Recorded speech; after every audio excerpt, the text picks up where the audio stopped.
Olá, 29 de agosto de 2025, Léo Comar no nosso comentário da semana. E aí, como anda o mercado? Como anda para você?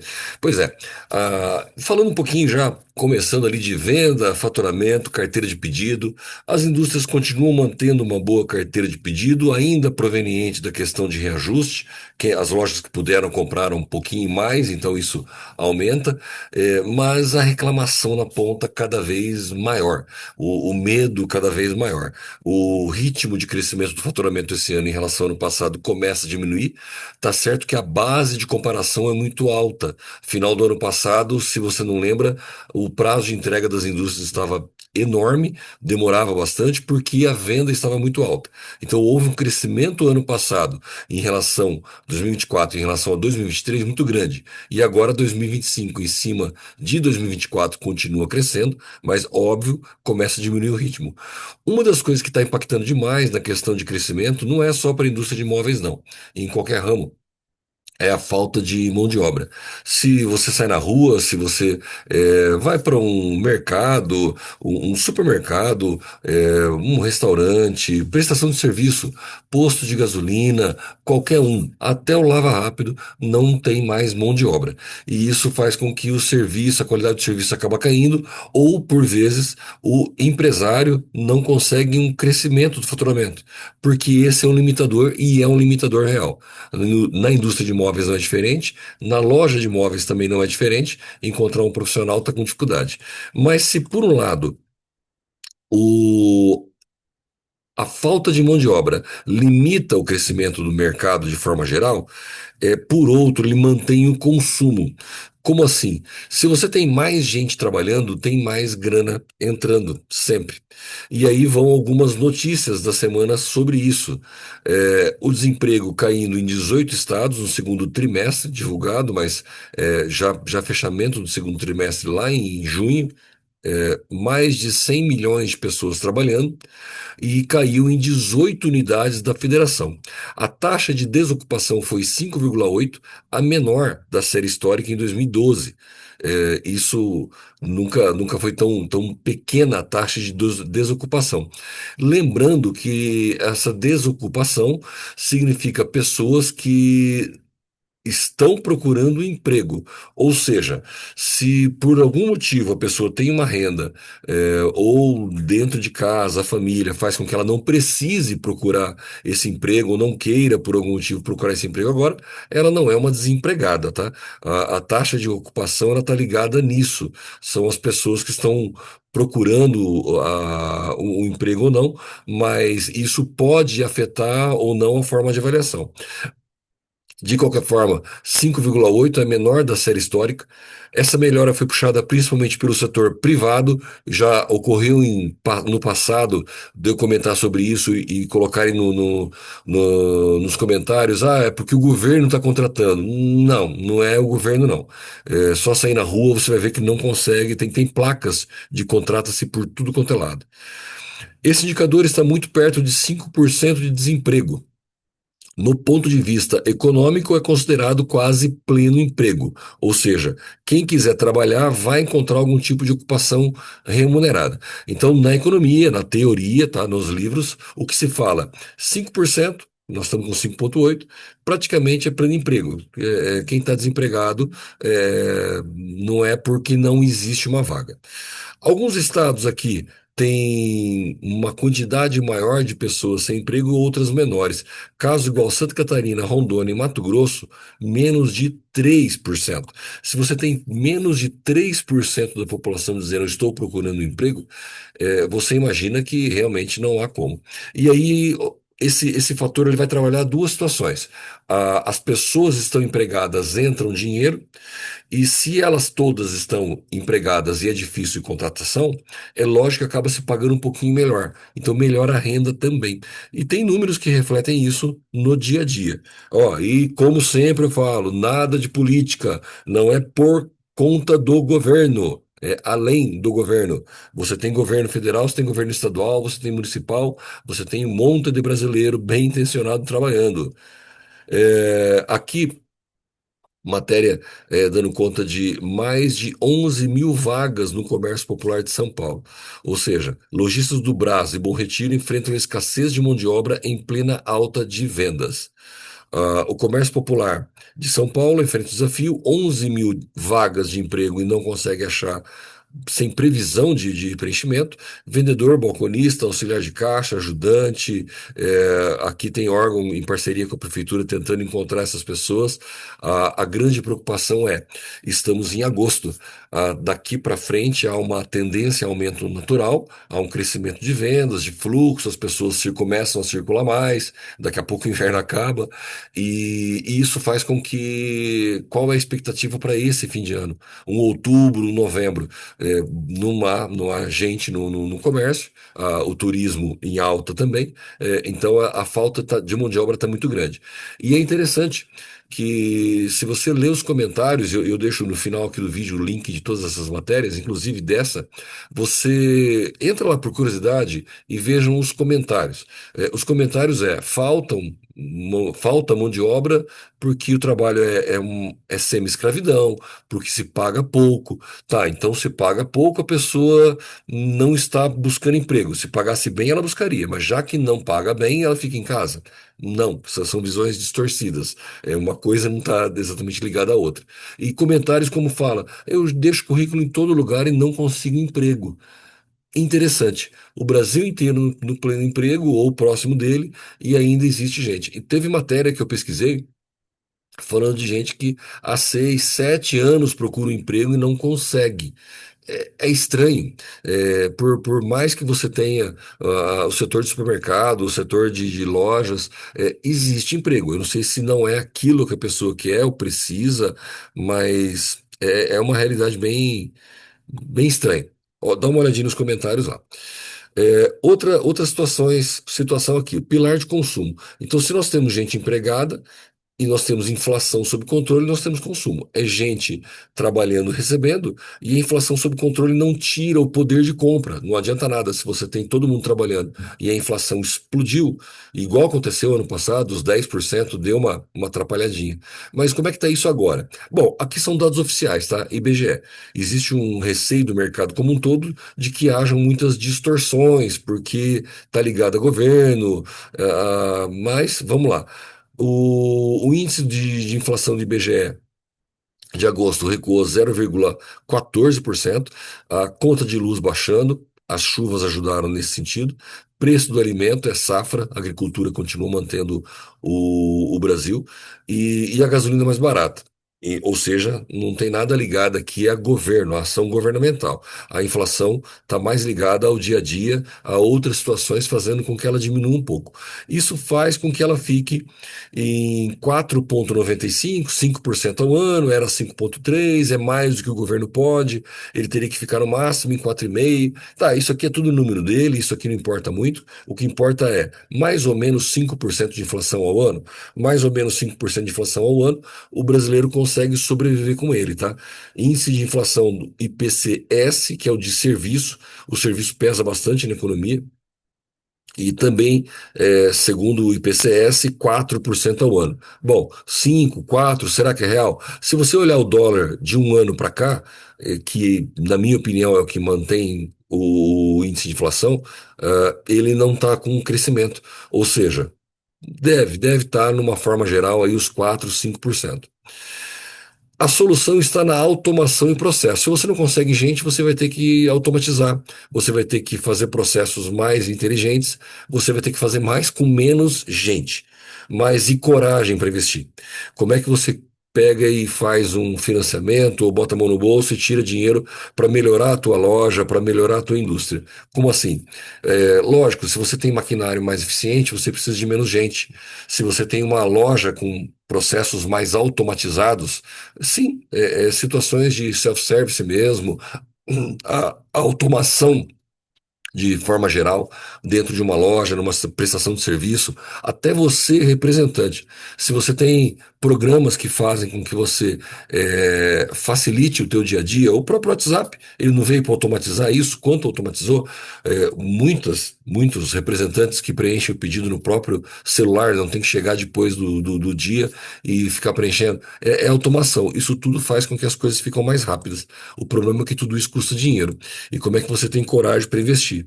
Bom, falando em governo de novo, né, anunciou crédito de 12 bilhões para a indústria 4.0, uma indústria mais moderna. 12 bilhões é bastante dinheiro, é um bom investimento, mais ou menos. Ele visa o quê? Melhorar a competitividade da indústria brasileira interna, vai melhorar os produtos. Lógico, se você investe numa qualidade de maquinário, em processos melhores, vai melhorar a qualidade do produto, vai melhorar a produtividade e com isso reduz preço. Ponto. Isso é real. E o governo aqui fala que prepara também, junto com essa matéria, tá?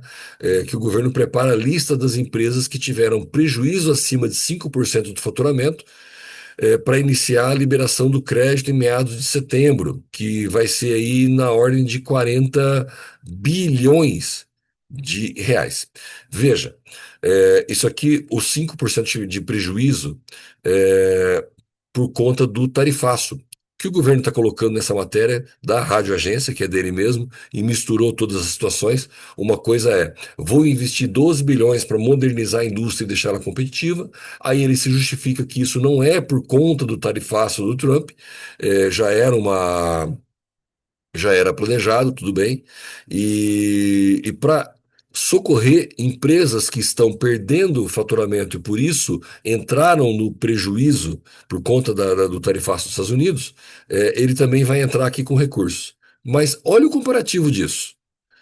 Para para melhorar a competitividade da indústria brasileira num todo, Brasil como um todo, 12 bilhões.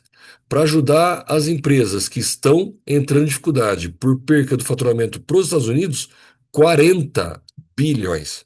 Isso tem um cheiro de desvio absurdo.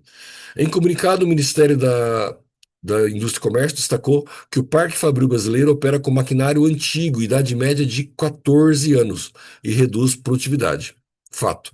No país, cerca de 40% dos equipamentos industriais estão próximos ou além do ciclo de vida. Até aí nós sabemos.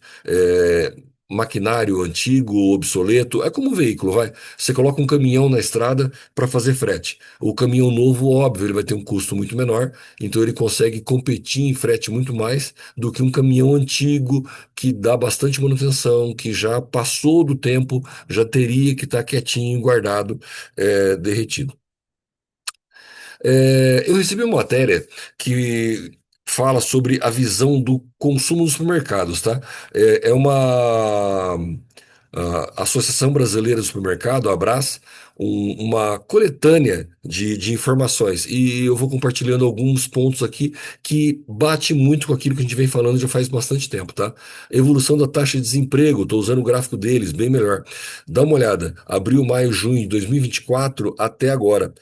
Essa queda é uma queda constante. Ah, mas teve uma alta, é a virada do ano, janeiro, fevereiro e março, que a gente sabe que diminui, esses índices aqui aumentam a desocupação mesmo, até porque menos gente procurando, mas diminuiu. Se eu for comparar aqui 5,8 para 6,9, é um ponto percentual a menos. Então é mais gente trabalhando. E lembra, é gente trabalhando versus renda. Ano passado, 3.367 era a média de renda Brasil, média geral. Esse ano, 3.467. É um aumento de 3,3. Lembra da inflação? A inflação está 4, está 5. Se comparar $1 de ano passado para cá, também mais ou menos por ali, e nós temos um aumento de renda de 3,3. Por quê? Porque se falta gente, acaba se pagando um pouquinho mais e aí a coisa anda. A evolução da cesta básica de alimento é uma das maiores despesas do brasileiro.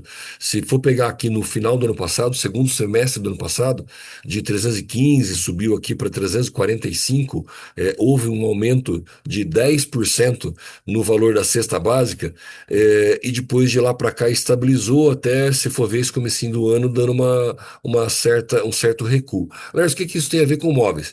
Para você que é da AD Monitor, pega lá o valor por quilo que a gente compara o custo de imóveis, tanto linha madeira como linha espuma, 10% de julho a dezembro. O que subiu a cesta básica lá para o supermercado é exatamente igual ao que subiu o preço de imóveis. E de lá para cá ele vem estabilizado. É muito interessante. E isso aqui é para você que acha que há diferença no teu mercado, que o teu mercado é diferente dos outros, o teu produto é diferente dos outros, o cliente que consome o teu é diferente dos outros, não é não. Na soma geral, no Brasil geral, você vai para a média, você bota no bolso, é uma participação de cada um, ela não altera. É com isso as bases do que você vai ter de indicadores da D. Você consegue se comparar, comparar esses indicadores. E olha como, se eu for olhar a cesta básica, comparar com o preço do quilo do móvel, ele vai bater, porque é todo um mesmo mercado. E eles terminam aqui fazendo um resumo com alguns pontos que o setor de supermercado está vendo para esse ano. Consumo nos lares brasileiros cresceu 4% na comparação de um ano com o outro, julho a julho. O brasileiro está consumindo mais. Tá, porque está empregado e está com renda. Lércio, é mentira. É mentira porque nós estamos numa crise, está tudo parado. Toda vez, todo vídeo tem que citar isso. Cuidado, cuidado com as notícias que recebe. Não bate com o dia a dia, tá? Não vou nem bater mais nessa tecla, mas não bate. O mercado do pessimismo, ele vende muito. Cuidado, é concorrência. A concorrência é muito grande. O mercado é difícil? É difícil. Não misture isso com crise ou com mercado fraco. A concorrência não vai diminuir, ela só vai aumentar. Outro ponto no resumo deles aqui: movimento sustentado pelo aumento do emprego e da renda. O mercado, o ramo de supermercado, a Associação de Brasileiros de Supermercados entende que esse consumo maior do brasileiro está ligado a isso. Aqui uma outra situação sazonal para eles. E no acumulado do ano, apresenta uma elevação de 2,6%. Eles esperavam um crescimento de 2,7%. Está tendo um índice, aqui não é a comparação de faturamento, mas é um índice deles de 2,6%, está dentro da realidade. E outro ponto, tá? Quando a gente fala em consumo, em mercado, o mercado teu é diferente do outro. As bets, aquilo que a gente fala de consumo das bets no Brasil, que ela está roubando venda. Tá, mas ela está consolidada. Como? O faturamento da bet chegou a 17 bilhões no primeiro semestre. Peraí, Lércio, mas se eu for dividir aqui, tá dando 3 bilhões por mês. Nós falávamos num volume de venda de consumo de bet maior do que imóveis, 3 bilhões por mês é menor do que imóveis. Aqui entra aquela história, ninguém sabe, eu não consigo dados reais do quanto isso é real, do quanto não é. Estou usando os dados que aparecem na mídia, tá? Só que aqui já fala em faturamento líquido, ou seja, as empresas faturaram 17 bilhões, descontados prêmios pagos aos apostadores. Então, não é que o brasileiro apostou 17 bilhões. Isso aqui é o que sobrou para as empresas de bets. Diferente do número. Tá? Daquele número onde a gente fala assim: o Brasil consome tantos bilhões de imóveis por mês, por ano, enquanto se aposta em bet muito mais do que se vende de imóveis. Aqui estamos falando que sobra, e já estamos falando em 3 bilhões por mês só para eles. Aí é bastante, hein? E isso segundo a Secretaria de Prêmios e Apostas. Nós temos no Brasil uma Secretaria de Prêmios e Apostas. O Brasil chegou ao fim do primeiro semestre contabilizando 15 mil páginas de bets retiradas no ar desde outubro de 24. 15 mil bets clandestinas, tomando a grana do povo sem devolver nada. Isso aqui não paga imposto, mas também não tem nenhuma regulação. Simplesmente o cara cria uma bet, um maluco vai lá, olha aquilo, fala: vou pôr meu dinheiro e vou apostar. E tava levando. Bom, mas 15 mil é muito? Muito, eu achei isso aqui, ó. Eles registraram quase 18 milhões de brasileiros realizando apostas em 182 bets autorizadas. Tirou 15 mil páginas do ar, tem 182 que o governo autorizou. Em resumo, Isso aqui está mais do que consolidado, tá? Não volta mais. Esse é um gasto do brasileiro. Comentários aqui do Ricardo Amorim, deixei o link também para esse vídeo dele, onde ele reflete essa grana toda, quanto foi. Aqui já se fala em quanto foi apostado e não sobrado, tá? No ritmo atual, serão 270 bilhões de reais até o final do ano, quase o mesmo que todo o varejo de carne bovina do Brasil em 2024. É incrível, o valor apostado é muita grana.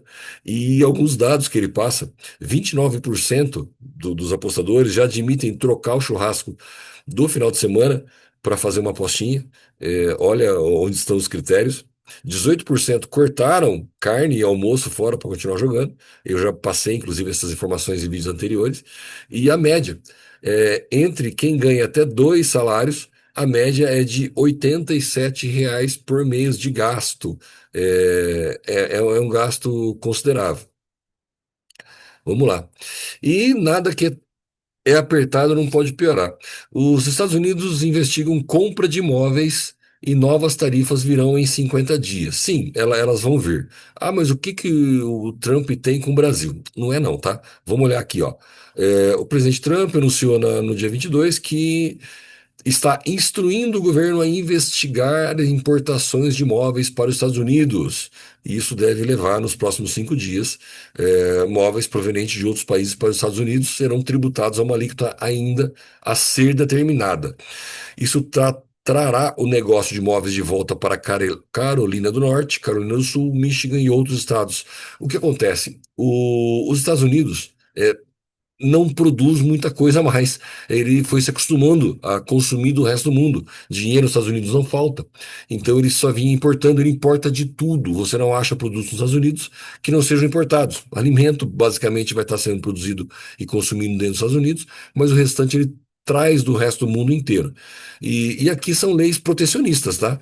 Basicamente uma lei protecionista, ele está investigando. Então, isso vai prejudicar o mercado brasileiro de imóveis, porque vai ter uma sobretaxa que vai inviabilizar, ou seja, não dá para vender mais nada, estruturas montadas vão ser prejudicadas, não vai dar para vender mais nada, mas tudo isso por conta dessa rixa do Trump com o Brasil, tudo isso por conta de briga lá, Bolsonaro, Lula. Não, esquece, é o que vai aparecer na mídia, mas olha aqui embaixo da matéria como ela justifica isso, tá? O preço dos móveis já vem aumentando nos últimos meses, ou seja, o preço de móveis nos Estados Unidos está ficando cada vez mais caro, por isso que ele colocou isso. Lógico que ele colocou tarifa na China e no Vietnã, as duas principais fontes de importação de móveis. Esses países exportaram para Estados Unidos ano passado, 12 bilhões de dólares. 12 bilhões de dólares, é muito mais que o Brasil produz. Em móveis e utensílios domésticos. Ou seja, a briga não tem nada a ver com o Brasil, tá? O Brasil entrou, é aquela história de você estar no lugar errado na hora errada. A briga do Trump lá, ele vai colocar isso para tentar forçar a entrar menos móveis nos Estados Unidos, da China, e daí o Brasil simplesmente entra de gaiato no meio da história. Ou seja, a questão nossa política aqui, Brasil, tá nem fazendo cosquinha para ele.